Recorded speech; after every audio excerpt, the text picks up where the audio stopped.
सुंदरगढ़ में double murder जमीबाड़ी विवाद बड़ भाई और भाउज को निर्मम हत्या सान भाईर फारसा छोटे बड़ भाई और भाउजर मृत्यु होती। बिरसा ब्लॉक मोनोको पंचायत चिरुबेड़ा गाँव में यह जघन्य हत्याकांड घटी। मृतक हेले एनएम मुंडा और शोभा मुंडा। दीर्घ दिन हेब दुई भाई मध्य जमीबाड़ी को नहीं विवाद लगी रही। बड़ भाई और भाउज शोइथिबा बेले आक्रमण करथिला सान भाई नामजंग। घटनास्थल में उभयंकर मृत्यु होईछि। मृतदेह को जबत करने सहित अभियुक्त को गिरफ्त कर कोर्ट चालान करिछि पुलिस।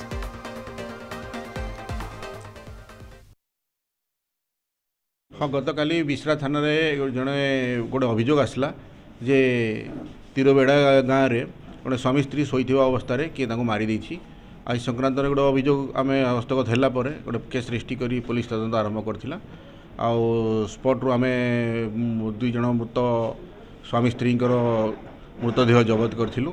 आउ फर्दर तदंत जना पड़ला जे तांकर घरुआ जमीबाड़ी विवाद को लेकिन जे मृत जे मरी जाइछन्ति तांकर सान भाई जार ना हूँ अनेम मुंडा सी तार बड़ भाई आ भाउज को गोटे मारणास्त्र राति शोइथिबा अवस्था हत्या कर देथिला। ए संक्रांत आम जबत करिछु यूज होइथिबा मारणास्त्र को जबत करिछु। आउ 21 आरोपी को मध्य आम जबत करिछु। आउ तदंत चलछि आगको।